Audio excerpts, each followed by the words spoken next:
La chaîne Vega Chili présente les grands musiciens et compositeurs d'hier et de toujours, avec la participation du pianiste Luis Mariano.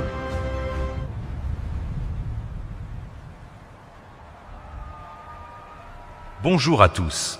Un grand bonjour depuis la magnifique et musicale ville de Viña del Mar, ici au Chili.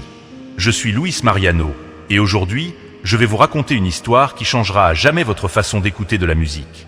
Et si je vous disais que le compositeur de certaines des mélodies les plus romantiques et les plus belles de l'histoire a vécu une vie hantée par des fantômes, un amour toxique et une peur panique d'être enterré vivant?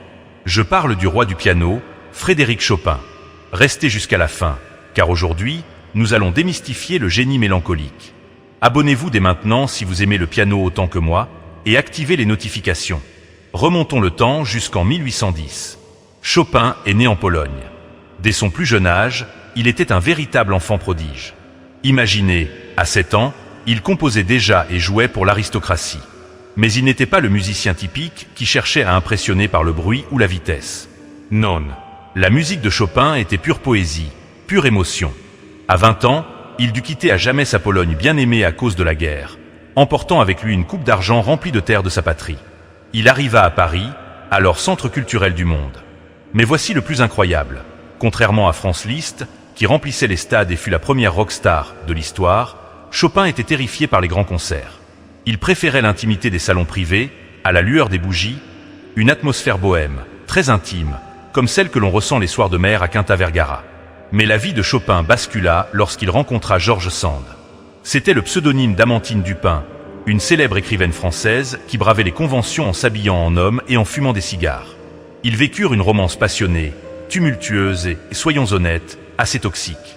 Cherchant à échapper à la tuberculose de Chopin, ils s'installèrent dans un ancien monastère à Majorque, en Espagne. Les conditions étaient terribles. Froid, pluie, humidité.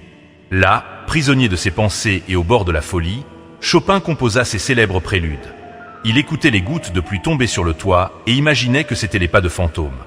Son esprit était ravagé par la fièvre, mais son génie demeurait intact. Il créait la beauté à partir de la souffrance la plus pure. Le corps de Chopin ne put plus endurer cela. Il mourut à Paris en 1849, à seulement 39 ans. Mais voici le rebondissement le plus dramatique de son histoire. Chopin souffrait de taphéophobie, une peur irrationnelle d'être enterré vivant. Aussi, son dernier souhait fut-il terrifiant. Il demanda que son cœur soit prélevé avant son enterrement. Aujourd'hui, sa dépouille repose à Paris, mais son cœur a été ramené clandestinement à Varsovie, en Pologne, par sa sœur, conservé dans un bocal en verre rempli de cognac. Littéralement, son cœur est retourné dans son pays natal. Chopin ne se contentait pas de jouer du piano. Il a fait parler l'instrument, il a fait vibrer. Les larmes lui ont fait l'aimer.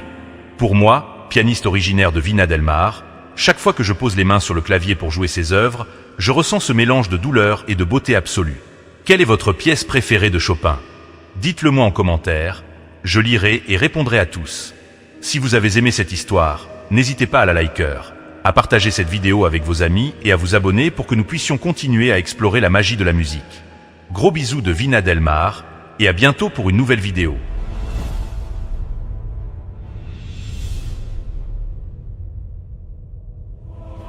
La chaîne Vega Chili a présenté de grands musiciens et compositeurs d'hier et de toujours, avec la participation du pianiste Luis Mariano.